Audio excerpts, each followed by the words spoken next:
Olá, olá, olá, cidadãos da Galileia. Sejam bem-vindos a mais um podcast do Branding Tudo Podcast. Aquele episódio que você vai aprender hoje a construir uma marca fora do comum. E a gente vai ouvir as histórias, muitas histórias, mas eu não vou te dar spoiler ainda, porque a gente tá só começando. Eu tenho que te lembrar que se você chegou aqui através do link de um amigo, seja muito bem-vindo. Eu me chamo Galileu Nogueira, eu tenho mais de 14 anos ajudando a construir marcas muito queridas nesse Brasil, como a P11, Pets, Cora, Live Up, Whirlpool. E a ideia desse podcast é contar os meus erros e acertos, assim como dos meus convidados, para que a gente aprenda algo novo em cada episódio. Lá no final eu vou te lembrar que se você gostar desse episódio, não esqueça de dar 5 estrelinhas e mandar para pelo menos 3 pessoas conhecerem o Branding Tudo Podcast. Não se preocupe, eu vou te lembrar lá no final, porque eu sei que você vai esquecer, então tá tudo certo também, a gente tá em casa. Hoje eu estou aqui com os meninos homens, do Histórias de Terapia, o maior canal brasileiro de contação de histórias, onde pessoas contam suas experiências de vida lavando a louça. Estamos aqui com Alexandre Simone e Lucas Galdino. Seja muito bem-vindo. Bem-vindos, né? Porque agora tem 2 convidados. Não, ótimo. A gente tá muito feliz de estar aqui. Ai, muito bom. Eu queria saber primeiro de vocês. Me conta a história de vocês. Lucas, Ale, quem começa? Vixe. Vamos lá, né? Vai. Acho que tudo começa... E aí tem uma fofoca já, né? Porque aí tem uma fofoca Já gostei. que é pessoal e profissional. Eu e o Ale, a gente é um ex-casal. E aí tudo começa, pelo menos o Terapia começa com o nosso relacionamento lá atrás, em 2018. Os dois são da área da comunicação. Eu sou jornalista, o Ale é radialista por formação. Sempre trabalhamos com redes sociais, né? Eu num portal, o Ale sempre como social media de grandes artistas. E aí a gente tava meio cansado, assim, na verdade, assim, sabe? Quem nunca, né? No meio da comunicação. Nossa, trabalhar em redação e agência, meu Deus do céu. Quem trabalha sabe. E aí a gente falou, bom, vamos criar alguma coisa. Vamos colocar nossa criatividade para jogo, a gente tem muito potencial criativo, vamos fazer alguma coisa. E os dois sempre gostaram muito de ouvir histórias. Histórias das pessoas, dos amigos, das pessoas na rua, sei lá, as pessoas param. Sabe quando você tá no mercado e vem aquela senhorinha falar do limão, e aí você junta uma história na outra? A gente é esse tipo de pessoa. E a gente decidiu, então, criar, entrevistar as pessoas, só que a gente não queria fazer um formato onde a pessoa ficava sentadinho meio Jô Soares, assim, sabe? Estúdio. Talk show. Muito parado. A gente queria uma coisa dinâmica. E a gente tinha uma mania, eu e ele enquanto casal, que era, eu morava num apartamento que a cozinha tinha uma bancada, então enquanto um tava lavando louça, o outro tava escorado ali, e aí o papo fluía, falava do dia e tudo mais. Aquele momento da fofoca, você tá com a perninha cruzadinha, Cruzado, né? paninho Tipo, de um paninho de ombro, ombro aqui do lado. Total, imaginei a cena. Total, é isso. E aí a gente falou, indo pra um aniversário, a gente falou, pensando como que seria o formato, a gente falou, vamos colocar o pessoal pra lavar louça? E aí falou, não, besteira, que ideia idiota. Mas aí depois a gente parou, se olhou e falou, não, essa ideia é muito legal, porque a gente nunca tinha visto nada parecido. E a gente já queria contar histórias de pessoas comuns, anônimas, pessoas do dia a dia. E aí isso também já deixaria mais fácil do que botar uma pessoa que nunca deu entrevista, sentada, tensa, estúdio, luz, não sei o que lá. Isso, bom, talvez lavando louça, a pessoa vai sacar que a gente vai chegar até a casa dela, entrar no espaço dela, e ela vai lá nos servir um café, por sorte, esse formato nos dá café, almoço, essa vantagem, e vai lavar a louça e contar essa história pra gente, então... Mas até o próprio ato de lavar a louça é bem vulnerável, né? Porque você tá ali lavando louça, descontraído, você tá aberto, você tá pronto pra conversar também. A gente fala muito que quando você faz festa em casa, no final, só fica poucas pessoas e poucas pessoas entram e acessam sua cozinha. Então você tá lavando ali as taças de vinho, sei lá, os copos de cerveja, são poucas pessoas que vão pra cozinha com você e sempre vai rolar fofoca. É falar mal de quem tá ali, quem tava na festa e não era legal. De quem foi embora sem lavar louça. Quem foi embora sem lavar louça, nossa, eu falo muito. Então, assim, tem esse momento de intimidade mesmo, eu acho que intimidade é a palavra, de acolhimento, assim, eu acho que é o lugar mais íntimo da casa, né? Porque é o lugar... Pensando no lado cristão, nem sou cristão, mas de uma forma cristã, é o lugar que você divide o pão, sabe? Tem esse simbolismo todo na cozinha. E aí óbvio que a gente foi construindo essa ideia depois da brincadeira, de falar, vamos fazer lavando louça. Depois a gente foi percebendo que tinha toda essa simbologia por trás. E o nome vem de uma brincadeira também. A gente falou, então tá, vai ser na louça, então vai ser terapia. Tipo aquele veracidade, qualquer coisa assim, sabe? Os haikai da vida, sim. Poesia de asfalto, sabe? E aí a gente falou, mais uma vez, deu uma risada, falou, não, besteira, para. E aí depois, não, acho que o nome pode ser uma boa mesmo. Aí tem lá, terapia separado por pontinhos ainda. E Por incrível que pareça, deu super certo, né, Ale? As pessoas compraram essa ideia, as pessoas inclusive falam pra gente, depois que eu conheci, quando eu lavo louça, eu fico imaginando o que eu contaria pra vocês, e aí eu entro num processo meu ali de lavar louça e ficar pensando na vida, que é maravilhoso. E eu já percebi que quando a gente grava, quando as pessoas vão chorar, elas lavam mais a louça, tipo, elas abaixam a cabeça e elas lavam a louça com vontade, não... E aí percebi, talvez até seja mais fácil ficar vulnerável lavando a louça, porque é isso, às vezes também o olho no olho dá uma intimidada, né? Quando você vai contar uma coisa que é muito forte sua. Então acho que, no fim, as pessoas adoraram a ideia e quem também grava se sentiu confortável acolhido, no formato. Né? E isso é muito importante. Como são pessoas comuns, o máximo de intimidade que você pode dar é justamente dentro da casa dela, dentro de um momento que ela tá lavando louça, etc. Quando você leva para um estúdio, começam as preocupações. A luz, a câmera, o rec, a maquiagem, o cabelo, a roupa. Então aí já foi a naturalidade que vocês gostariam de ter embora, né, basicamente. E me conta, quando que vocês perceberam que o História de Terapia virou uma marca? Não é simplesmente gravar a história das pessoas. Agora a gente tem a publicidade envolvida. Vocês vieram da comunicação. Então aí as marcas querem fazer parte da conversa, as marcas querem entrar, elas querem patrocinar um quadro. Elas querem até, talvez, estragar um pouco do negócio, né? Do tipo, querendo fazer um formato delas daquele jeito. Quando que vocês viram que o História de Terapia virou um negócio, de fato? Cara, eu acho que tem 2 momentos, né, Ale? Tem um momento que as pessoas reconheceram como negócio e tem um momento que os dois reconhecem como negócio. E tem um momento de querer que vire negócio, que também eu era chato no começo. Eu ficava, não. Porque quando a gente cria, a gente tinha nossos outros trabalhos e estava num lugar muito de paixão. Então, hobby. Eu demorei pra... Ao mesmo tempo que eu queria pedir demissão também e poder viver disso, eu ficava, não, mas se isso daqui virar uma marca, isso daqui virar um negócio, vai estragar. Vai perder propósito. O propósito era contar histórias, era levar emoção, inspirar, Comecei a achar que ganhar dinheiro era um problema, mas isso aí já vem tratando na minha terapia há muito tempo. Que ótimo, excelente. Porque a gente participou do Creators Boost do YouPix, e eu lembro que a primeira aula ele falava, quem aqui se considera um empreendedor? E aí o Lucas levantou a mão, e eu fiquei tipo assim... Tá maluco? Abaixa essa mão. A gente tá aqui porque a gente ama o nosso projeto, não é por isso. Então, também teve um momento de acolher e falar, não, é importante ganhar dinheiro com isso, porque a gente vai poder contar mais histórias, fazer mais coisas, inventar mais projetos, séries, e chegar mais perto do propósito no fim, que é emocionar as pessoas, né? Sim, total. E aí eu acho que o primeiro passo mesmo para entender isso foi realmente o Creators Boost. Que aí foi uma seleção, e aí era no período que o Boost eles selecionavam projetos que se inscreviam, né? Foi em 2019, um ano depois da gente criar o projeto, inclusive. E aí eles selecionaram a gente ficou, pera, então isso aqui não é mais hobby, né? Tipo, tem alguma coisa que as pessoas estão enxergando para além do que a gente tá fazendo, assim. Que era só gravar, né, as histórias e tudo mais. Então, acho que foi o primeiro choque, aí depois de alguns anos vem o choque do tipo... Tá, os dois vão largar o trabalho pra focar 100% no História de Terapia. E aí, eu um ano antes do Ale, o Ale no comecinho de 2021, eu fui por conta da pandemia, então foi uma... Já foi junto? Foi uma escolha do destino, na verdade. E aí, a gente decide, então, tá, beleza, então vamos focar agora os dois trabalhando. E a construção, pelos dois nunca ter tido esse ímpeto de, a gente é empreendedor desde pequeno, sabe? Não tem acho que empreender no Brasil ainda é um certo privilégio também. Se você tem conhecimento de empreendedorismo, é realmente um privilégio. Porque a maior parte das pessoas estão tentando sobreviver, né? Então... Ou uma necessidade. É uma necessidade. Então, é o empreendedorismo por necessidade, na realidade. Basicamente, tem uma pesquisa do Sebrae que acho que quase 47% das pessoas que empreendem hoje no Brasil empreendem por necessidade. Elas caem no empreendedorismo, do tipo, eu preciso fazer, ou porque eu fui mandado embora, ou porque minha família aumentou e eu não tenho mais de onde tirar renda, porque meu emprego não vai me promover e eu ganhar muito, ou simplesmente eu fui mandado embora e preciso agora pagar as contas no mês que vem.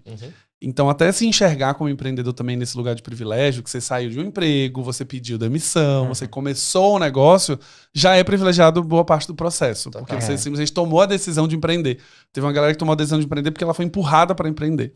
Mas eu me relaciono com vocês também, porque... eu demorei para me enxergar como empreendedor, de fato.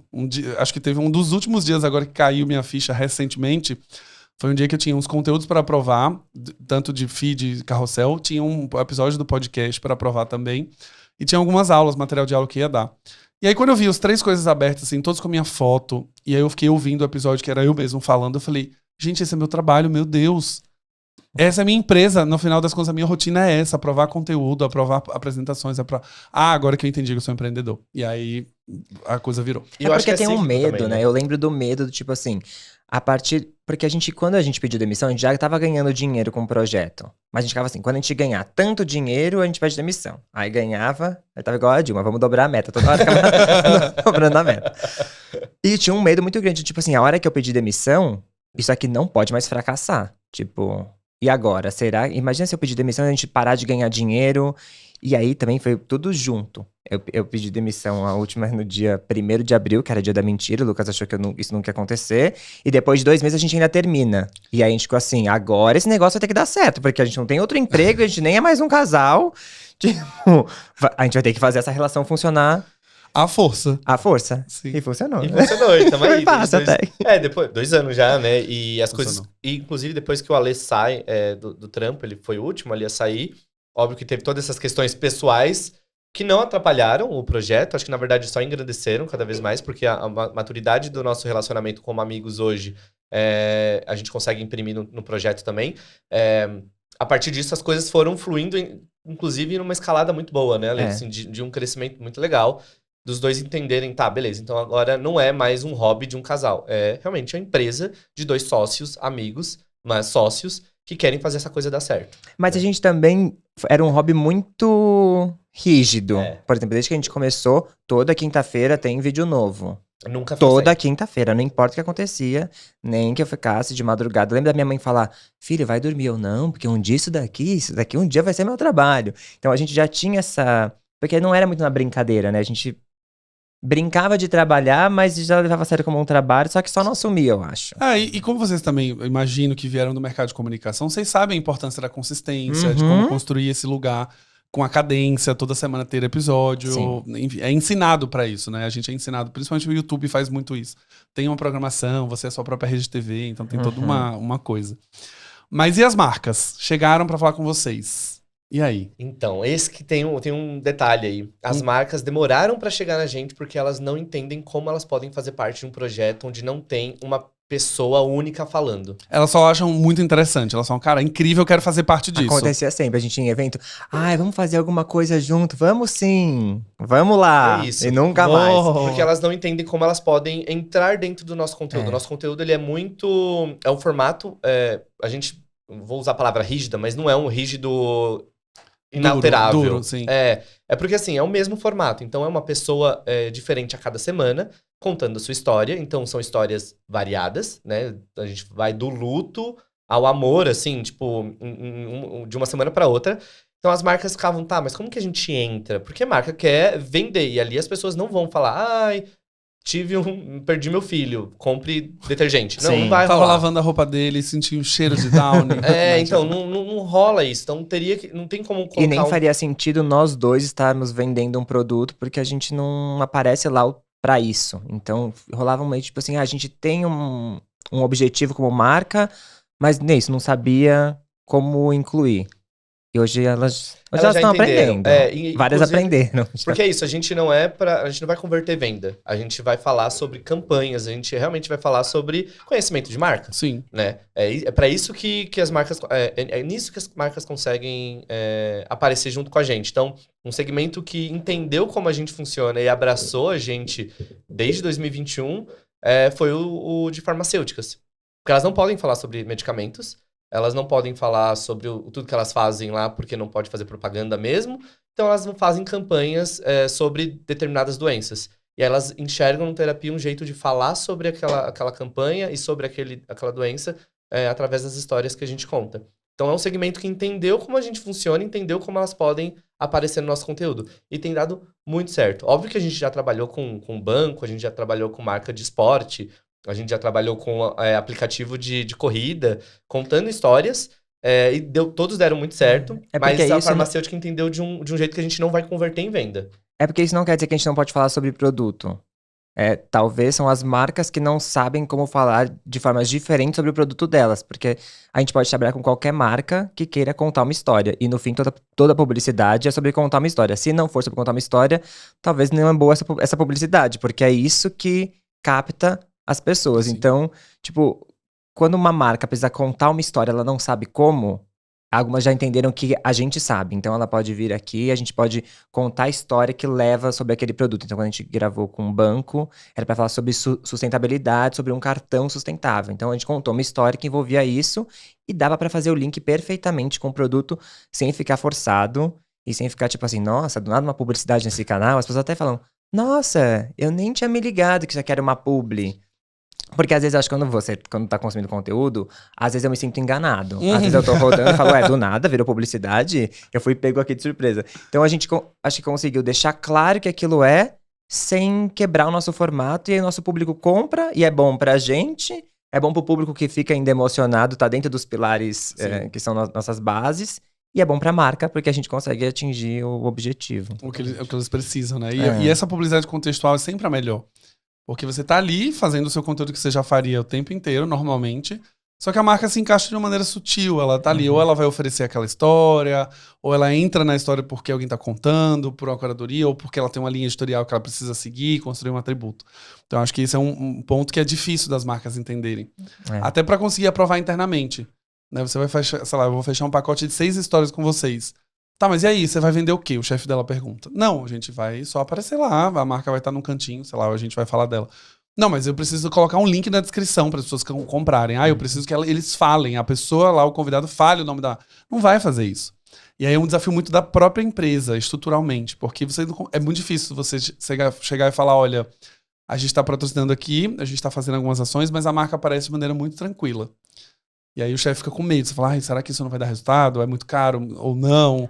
Como que eu vou medir esse sucesso que apareceu lá? E as métricas são completamente diferentes. Sim, total. Inclusive, assim, se for pensar o segmento mais óbvio para trabalhar com a gente, por conta da louça, a gente nunca fez nada.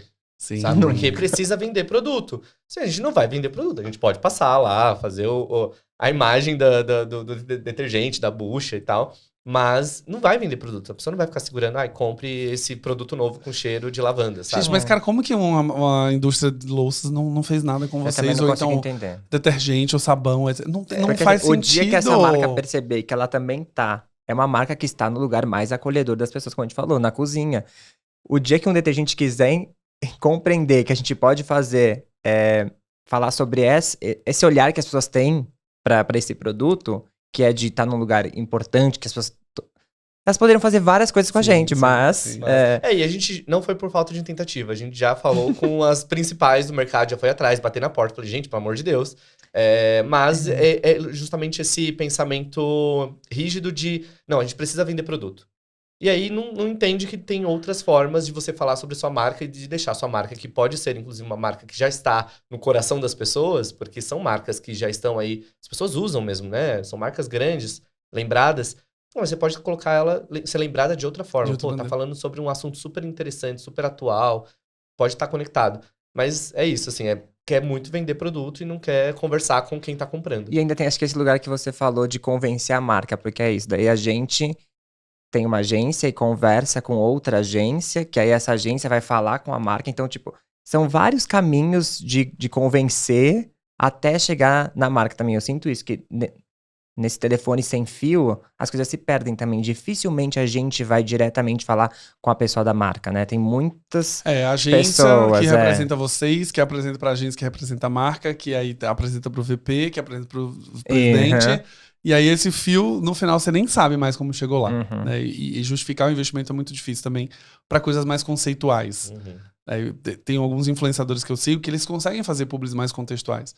Mas no final é um publi, então ele vai falar para você passar na loja, você tem o famoso call to action, né? Tem que fazer alguma coisa no final. Ela tem que entrar no site, ou ela tem que comprar o produto, ou ela tem que falar do produto, ou ela tem que dizer o benefício do produto. E é um formato que realmente complica na história. E aí, falando da marca História de Terapia, vocês falaram que entenderam que era um negócio, que isso se tornou uma marca, que se relaciona com as pessoas, se relaciona com outras marcas também. Vocês fazem investimentos para a marca História de Terapia ser reconhecida? Do tipo, alguma parceria, colaboração com outras marcas para crescer o História de Terapia? Ou investimentos, do tipo, a gente trocou nossas câmeras para se tornar uma marca com uma qualidade melhor? Como é que vocês estão desenhando a história dessa marca, que é um projeto que o conteúdo é o rei, mas tem alguém ali por trás que dirige, roteiriza, entende as histórias, faz a curadoria? Não, a gente acho que teve uma sorte primeira de escolher um formato certo. E tanto é que a gente até brinca, assim, a gente pode perguntar numa sala com algumas pessoas, conhece o terapia? O pessoal pode falar, terapia? Não conheço. Já viu alguém lavando louça e contando suas histórias nas redes sociais? Muita gente fala, sim, nossa, são vocês, não acredito. Muita gente que eu converso, às vezes, em bar, assim, quando tá em momento social, falo do projeto, falo o nome e não conhece, mas falo o formato da pessoa. Uau! Então, eu acho que deu essa... Não é só sorte, mas é um pouquinho de roleta do destino aí, de encontrar um formato certo. E as pessoas hoje já entendem essa marca. Eu acho que é um posicionamento de marca muito forte. E aí, com o tempo, a gente foi entendendo algumas outras coisas. Todos os outros subprodutos, além do vídeo, que é o carro-chefe do canal, eles estão ligados com a louça. Então, a gente tem um podcast que chama Histórias para Ouvir Lavando Louça, que a gente inverte a brincadeira. Quem ouve é quem tá lavando. Porque muita gente ouve podcast lavando louça. Sim, perfeito. A gente lançou um livro e aí falou, tá, como que a gente vai associar o livro à louça? O livro, obviamente, é sobre histórias, né? Chama A História do Outro Muda a Gente, mas a capa é um pano de prato bordado, que aí remete ao canal, sabe? As pessoas olham e falam, opa, pera. Dentro desse universo de louça, tá sempre ali. Pia, lavar, os elementos de cozinha, né? Total. E aí, todo projeto que a gente tenta criar que seja, além do vídeo, a gente sempre tenta associar a louça, ou associar a casa, ou associar... Hoje a gente brinca mais com histórias, né? A gente tenta para abraçar outros formatos que não sejam dentro da cozinha. Mas sempre a louça e a cozinha, a casa, o acolhimento, a intimidade está sempre envolvido e aí remete à marca. E aí, óbvio, a gente já fez, acho que parcerias para conversar com outros públicos, né, Ale? Nosso público é majoritariamente feminino, 85% de mulheres em todas as redes. É um público um pouco mais velho, então a partir de 25 anos, é um público que é um pouco mais velho, já é o adulto mesmo. Sim, ali. Já tá lavando a louça, né? Já tá lavando a louça, sozinho, né? A mãe não precisa mais mandar. Exato, ele aprende que a louça não se lava sozinha, né? Depois sai de casa. E aí a gente tenta... O nosso objetivo é contar a história para o máximo de pessoas possíveis, então a gente tenta fazer parcerias com outras pessoas para contar suas histórias que sejam de outros lugares, né? Conversem com outras pessoas. Então, esses dias a gente gravou com a Flávia Durante do Pop Plus, que é para atingir um pouco das pessoas da comunidade gorda. A gente já conversou com a Isabela Camargo, que foi um vídeo, inclusive, que bateu... Viralizou, Nossa, viralizou muito esse vídeo, falando sobre burnout, que pegou nosso público, mas pega um público um pouco do mercado mesmo, que tá falando sobre burnout, sobre esse tema. Então, e também alguns famosos, né? Porque a gente sempre falou, não, a gente quer gravar com anônimos. E aí eu lembro que a Isabela Camargo, inclusive... Foi ela que falou, a gente foi dar uma entrevista pra ela num podcast, ela falou, por quê? Porque eu não posso contar minha história. Só porque eu sou famosa? A gente falou, você pode sim, claro que você pode. Quando que a gente vai na sua casa? E a gente foi. E a gente foi. E deu super E aí certo. Foi legal também de colocar as pessoas que são famosas, que parece que estão num lugar muito longe da gente, lavando louça, né? Sim. Tipo, em casa, lavando louça e contando, tipo, também acontece um monte de merda na vida delas também. Então, também tirar esse glamour. Sim. E a gente já vê algumas celebridades, assim, acho que esse ponto da celebridade e famosos, com a história da chegada dos podcasts, os mesacasts, a gente viu um pouco mais, essas pessoas um pouco mais soltas. Elas não estão sentadas numa entrevista para um programa de televisão, elas estão num programa mais bate-papo, o pod delas, que você vai vendo as pessoas ficarem muito mais tranquilas, mais vulneráveis. E aí você começa a desmistificar também aquela imagem. E eu acho que contar a história lavando louça é o cúmulo do desmistificar, que tipo assim, cara, essa pessoa aqui, ela poderia ter 200 pessoas trabalhando pra ela, lavando tudo, mas ela tá aqui, fazendo a parte dela, como ser humano, cuidando da casa, e tá contando a história dela também. E eu acho que collab é uma estratégia muito boa, porque você amplia a audiência falando dentro do seu próprio negócio, ali falando sobre as histórias, mas tá falando com públicos que são muito diferentes. Hoje aqui vocês estão falando com um público de marketing branding que não tem nada a ver com que basicamente segue vocês no dia a dia. Mas você também tá trazendo mais gente sem mudar o formato. Eu acho que isso é uma decisão muito sábia que vocês tomaram, que não é vamos transformar e criar novos quadros para poder abraçar novas marcas ou novas pessoas, novos públicos. Então, os parabéns, acho que vocês fizeram super bem, assim, de manter o formato. Agora eu queria saber uma coisa, vocês ficaram com muito medo, enquanto vocês estavam falando eu fiquei muito intrigado, né, que acho que é um pouco do artista, todo mundo que é meio artista que fica com medo de perder o propósito. Né? Do tipo, ai, não, mas aí agora, se virar uma empresa e se colocar luz e estúdio, a gente vai perder o propósito, a gente não vai contar mais a história do jeito que a gente quer, daqui a pouco tá roteirizada demais, daqui a pouco a gente tá mandando pras marcas aprovarem a história antes de subir. Vocês passaram por esses processos de maneira mais ferrenha, assim, de putz, eu acho que o negócio tá virando um business. Opa, peraí, deixa a gente voltar para o formato original na sua raiz. A gente sempre foi com muita cautela, eu acho, né? A gente nunca deixou chegar no lugar e acho que a gente só permitiu virar um negócio quando a gente estava muito em paz com essa decisão. Então foi um longo tempo, a gente até dar uma segurada, tipo, não vai ser negócio por enquanto, vamos... Então a gente ficou pensando muito nisso até, e eu acho que a gente conseguiu ficar confortável com essa ideia de que virar negócio ficou mais perto ainda do propósito. Porque foi muito isso. Assim que a gente pediu demissão, a gente tinha tempo para pensar no projeto, a gente tinha tempo para criar a série, porque a gente trabalhava das 10 às 7, que era das 10 às 10 para sempre, sim, em agência. 10 para 10 outro dia. É isso. E aí no tempinho que tinha de quase nada de energia, ia editar vídeo, ia tentar pensar em coisas. Aí chegou uma hora também que a gente viu que tava ficando insustentável. Ou a gente ia dar um break no projeto, tipo, ele vai chegar só até aqui, porque ele é um hobby, e ele não... Não, daqui pra frente não dá pra escalar nada. Não tem como crescer, sim. Ou a gente vai ter que pedir demissão e comprar essa ideia. Acho que foi nesse momento que a gente aceitou que ia ser um negócio.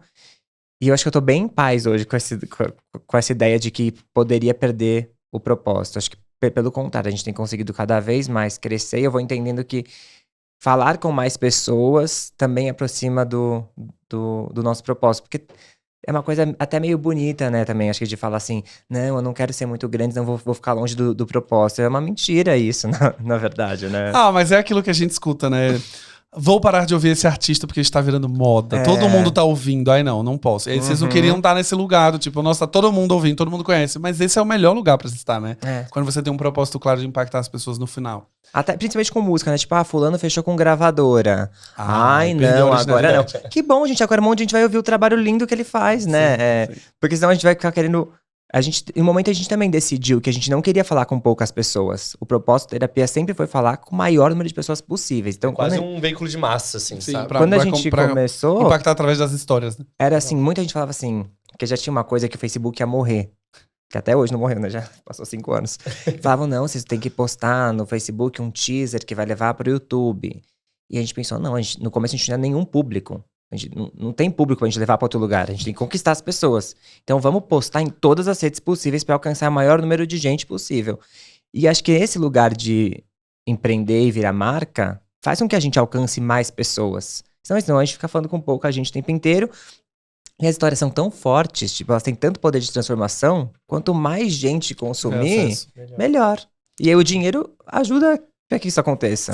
E essa mentalidade terapeutizada, né? Que é quando você entende que o dinheiro ele vem para amplificar o propósito. E não porque vocês estão lucrando em cima das histórias das pessoas, enriquecendo e elas estão lá. Que eu acho que é um ponto que algumas marcas se esquecem no caminho. Acho que amplificar o propósito e ganhar dinheiro dá para fazer as duas coisas ao mesmo tempo. Tá tudo certo. Eu falei isso no episódio que a gente gravou recente. O capitalismo ele venceu, já sabemos disso. Mas o ponto é, dá pra você lucrar e impactar pessoas do mesmo jeito. Dá pra uma marca, eu falei isso com um cliente, dá pra sua marca ganhar dinheiro, faturar alto, mas um pedaço desse dinheiro ir pra um outro lugar que transforma o lugar onde a sua marca está. É um cliente que adotou a causa do empreendedorismo feminino no mercado imobiliário, que é a P11, que é um cliente meu. A gente estava discutindo muito sobre isso, porque no mercado imobiliário só 30% dos corretores são mulheres. E aí, donos de corretoras, donos de imobiliários, não tem nada, basicamente. 90% dominado para homem. Quando a gente começou a discutir a causa do empreendedorismo feminino nesse segmento, ficou essa coisa do tipo, mas aí a marca vai se aproveitar para falar das mulheres. Eu falei, cara, para vender mais, né, no final. Eles vão vender mais por conta disso. Mas se eles tiverem uma preocupação genuína com uma causa de colocar investimento de tempo, energia e dinheiro, não é simplesmente, somos legais, apoiamos as mulheres. Não, a gente disponibilizou 200 mil do nosso orçamento para fazer 2 eventos, para trazer um mentor, para trazer um palestrante que vai capacitar essas mulheres que elas vão virar dona, né? Aí você tem um compromisso e a sua empresa continua lucrando, tá tudo bem. Não é um problema. Eu acho que mas é uma decisão, né? É uma decisão. Porque também tem como você abandonar seu propósito e só pensar em dinheiro. Total! Eu comecei a pensar em vários exemplos, até de criadores de conteúdo, assim, já que abandonaram o propósito mesmo. Falaram, tipo, não, isso aqui é um negócio que a gente vai ganhar dinheiro. Só que o público percebe também. A gente perderia nosso público. E a gente poderia perder o nosso propósito porque a gente conta histórias que podem... É uma linha muito tênue entre uma história muito verdadeira, uma história que vai instigar as pessoas a ouvir, e a gente poderia falar, não, vamos fazer sensacionalismo. Vamos colocar, assim, histórias extremamente sensacionalistas e lucrar com isso, porque aí vai dar muito mais audiência, Sim. vai dar muito mais dinheiro explodir. pra gente. Perfeito. E a gente sabe quais são as histórias que bateriam milhões de visualizações, que às vezes não fazem sentido a gente contar porque não tem propósito. Aí é uma escolha. E é uma né? escolha nossa não fazer isso. E, inclusive, assim, em título, em tipo de história, quando a gente sabe que a história ela pode virar sensacionalista por conta de um tema que é muito polêmico, a gente fala, não, vamos tratar essa história com muito cuidado. E isso reverbera nas pessoas que gravam com a gente, porque as pessoas que gravam com a gente são a nossa comunidade, né? A comunidade que manda as histórias pra gente, e bate quem assiste também, não manda a história. Até que a gente foi gravar 2 semanas seguidas e as 2 pessoas falaram, ó, eu só contei minha história pra vocês, eu poderia mandar, sei lá, pra um programa de TV, mas eu tô contando pra vocês porque eu sei que vocês vão tratar da melhor forma possível a minha história. E ela disse que já negou, na verdade. Vários aí que já me procuraram, eu falei, não quero contar. E eu falei, por que você quer contar aquela? Porque eu achei que aqui era um lugar seguro e eu confio no que vocês vão fazer com essa história. Não, incrível, uma construção de marca no coração, né? Uhum. A pessoa, ela confia. Confiar é uma percepção emocional, ela confia aqui, não confia ali, né? Vocês falando, eu acho muito engraçado, porque me parece muito parecido com a história do Razões pra Acreditar, que também tem esse lado, né? A gente vai trazer o Vicente aqui, não sei se vocês conhecem ele. Sim. Esse Vicente é um bafo. Que também passa por esse lugar, que eu tenho as histórias para serem contadas para as pessoas, eu tenho uma finalidade de ajudar essas pessoas com doação, com vaquinha, etc. Mas eu também não posso cair nessa beira do sensacionalismo de mostrar o negócio, pelo contrário, eu tenho que mostrar histórias de transformação, de superação. Só que ele também, conversando um pouco com ele também passa por esse lugar do tipo, como eu posso ajudar outras marcas a contarem as suas histórias, ou ONGs, ou quem seja, arrecadarem, sem precisar apelar para isso, sem precisar apelar para histórias sensacionalistas e fazer com que as marcas cresçam organicamente desse jeito, com essa confiança, que eu acho que isso para mim é uma das coisas mais legais. Tiveram algumas histórias que vocês não publicaram por conta de ser fora do propósito ou fora do que vocês acreditam depois de gravada? Cara, acho que teve história que a gente já tirou do ar porque a gente achou que, enfim, não fazia sentido pra gente. Mas muito no começo, inclusive, quando a gente tava testando formatos, a gente é engraçado, né? Porque hoje a gente sabe a linha editorial, a gente tem a curadoria das histórias, ela é um processo muito criterioso e a gente consegue entender que história que vai ser contada ou não, que faz sentido pra gente. Mas no começo tinha histórias meio humoradas, assim, que é gostoso de contar. Mas hoje não faz tanto sentido pra gente contar que a marca amadureceu ao longo do tempo. Você até perguntou de investimentos, né, que a gente vem feito. A gente tá fazendo uma mentoria com as meninas da colheita. E a gente tá desenhando por que a gente aprova cada história. A gente tá desenhando qual é a nossa metodologia. Legal. A razão por trás. Né? Porque a gente ficava muito no lugar assim, de sentir. Não, é que eu sinto. Mas existiam várias coisas por trás de sentir que a gente começou a colocar no papel. Essa história, o que ela traz? Por que ela precisa ser contada? Qual o propósito dela? Então hoje a gente tem, quando a gente recebe uma história, ela passa por um formulário interno nosso até ela ser aprovada de, essa história tem que ir no ar, e a gente sabe as razões. Massa. E sabe a expectativa que a gente tem quando a história for publicada. Então hoje é tudo muito pensado, né? Inclusive essa metodologia depois a gente consegue, inclusive, vender para outras pessoas. Sim. Usando essa avaliação que a gente avalia as histórias, a gente consegue chegar numa pontuação e falar, essa história aqui ela tem potencial para bater 1 milhão de visualizações. E o último mês a gente pegou histórias todas a partir dessa avaliação. Todas as histórias bateram 1 milhão de visualizações. Porque como você falou, tem um critério já na sua cabeça pra escolher, só que ele era invisível. Ele tava ali, você não colocou como um critério de fato pra analisar, mas ele já existia. E transformar isso em método é muito mais tranquilo. Que é um pouco do que as marcas também, quando elas entendem o papel delas, elas transformam isso no método. Até pra quem cria conteúdo também. Fica muito mais fácil de trabalhar. Eu trabalhei com a Natália Arcuri no canal Me Poupe. E ela tinha fundado o canal quando eu entrei, já tinha 5 anos. 5 ou 6. E era nítido ver que existia um formato muito claro de como ela gravava os vídeos. E isso não é ser mecânico, não é ser robótico. É simplesmente você saber o que o consumidor gostaria de ouvir. Na história, no manejo do vídeo, como a thumb funciona, como que a história é contada. E ao mesmo tempo, quando eu cheguei, eu fiquei muito assustado. Porque, óbvio, a gente tá nos bastidores, você sabe, tirou a espontaneidade.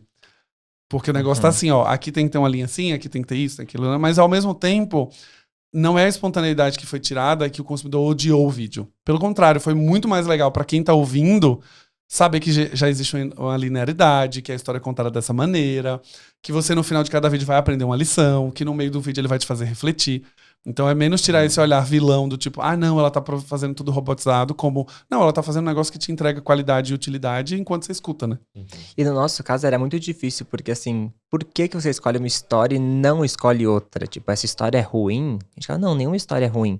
Mas aí a gente tem que encontrar as histórias que tem a ver com o que a gente também tá querendo falar enquanto marca, enquanto projeto, né? Quais são os valores que a gente quer levar pra nossa comunidade e que histórias podem também nos ajudar a falar sobre esses valores, né? No fim, toda história que a gente recebe poderia ser gravada, na verdade. Sim. Mas aí é uma escolha editorial de qual faz sentido contar agora. Né? E de formato também, porque antes hoje a gente sabe qual história vai pro vídeo e qual história vai pro podcast, porque são histórias totalmente diferentes. E a do podcast, a gente tem um outro tipo de avaliação, porque lá a pessoa talvez não vai falar sobre esse viés que ela poderia falar da história dela, porque ela às vezes não tem conhecimento. E eu e o Alexandre, a gente narra junto com a pessoa no podcast. Então a gente consegue trazer pra nossa voz. Então a pessoa não contou, a gente puxa, gente, vamos lembrar que essa história também tá falando sobre a violência contra a mulher, sabe? Às vezes a pessoa vive a história. Vocês vão guiando o racional, né? Então assim, a gente consegue entender que nas histórias que a gente recebe hoje, a gente consegue levar pra diferentes formatos, porque a gente consegue entender pra qual formato funciona melhor. Tem, inclusive, histórias que são extremamente visuais. Por mais que a pessoa só tá lavando a louça, a história é visual. A pessoa, ela consegue contar de uma forma mais visual. Enquanto no podcast é mais tranquilo. Tem histórias que são mais pra áudio mesmo. Então a gente sabe diferenciar qual história vai pra qual lado. Agora abrimos o terceiro caminho, que é a coluna na revista Cláudia. Então tem histórias que só vão pra coluna. Sim. É a adequação ao formato, sim. Total, porque cabe em texto só. Talvez ela não ia ser boa pra vídeo, mas pra texto ela é incrível. Porque a gente consegue também, na hora de escrever, contar de um jeito que seja, que instigue a pessoa, que prenda as pessoas, total. Boa. Meninos, estamos chegando ao fim. Eu poderia ficar aqui mais umas 3 horas, cara.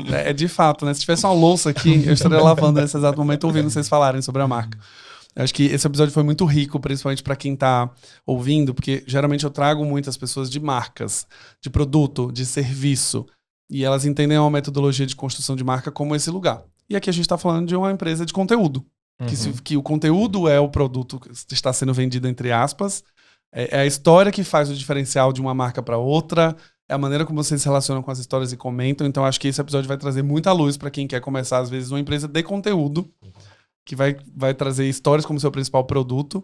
E, no final das contas, elas podem transformar isso num método, podem transformar isso num produto a ser vendido para ensinar. Então, muito obrigado pela generosidade de compartilhar tudo isso. É muito bom poder falar também, porque daí a gente começa a lembrar tudo que a gente caminhou até chegar aqui e falar, não, agora sou empreendedor mesmo. Não, total. E relembrar todo esse caminho é importante. Por isso, porque às vezes cai no automático, você esquece. Não, isso, a gente tem toda uma trajetória e hoje a gente consegue colher frutos dela. E é isso, acho que você falou de empresa de conteúdo é perfeito, porque muita gente, acho que desacreditou da gente. Não, vocês têm que criar creme pra lavar a mão, sabe? Pra depois que lavar a louça. Virar produto, né? Tipo um hidratante de mãos. Somos uma empresa de conteúdo e tá tudo bem, sabe? Você não precisa ficar inventando muita coisa. Você tem que só ter um foco onde você quer. É que o conteúdo é o produto de vocês. E é difícil acreditar que isso é uma empresa. Que ela é de conteúdo. Você só vive de conteúdo? Sim, é de conteúdo. E as pessoas... porque parece que as pessoas precisam sempre de um produto, mas o que a gente tá oferecendo pra elas que é inspiração, emoção, esperança, as pessoas também necessitam disso. É importante que a gente também trabalhe para levar isso para as pessoas. A gente precisa de uma sociedade que tenha esperança. A gente está tentando levar isso através das histórias. Através do conteúdo. Excelente. Muito obrigado mais uma vez pela visita de vocês aqui no vilarejo da Galileia contando essas histórias. E a gente vai ter que depois conversar mais sobre isso. Depois dessa mentoria, vamos conversar mais. Porque eu sei que isso vai mudar muita coisa também em relação à marca. Eu acho que a gente tem que fazer uma parte 2, que é como foi depois. Alguns meses depois da consultoria, colocando isso na ponta, porque eu acho que isso vai ser muito útil para todo mundo que tá aqui. Com certeza. Muito obrigado. Se vocês gostaram desse episódio, não esqueçam de dar 5 estrelinhas no seu player favorito e mandar para pelo menos 3 amigos conhecerem um pouco das histórias de terapia. Se você não mandar para esses amigos, você sabe que seu passaporte de cidadão da Galileia será cancelado e o seu visto será negado e você nunca mais ouvirá nenhum conteúdo do podcast nem do Instagram. Eu vou te bloquear em todas elas. Um abraço e vejo vocês no próximo Branding Tudo Podcast.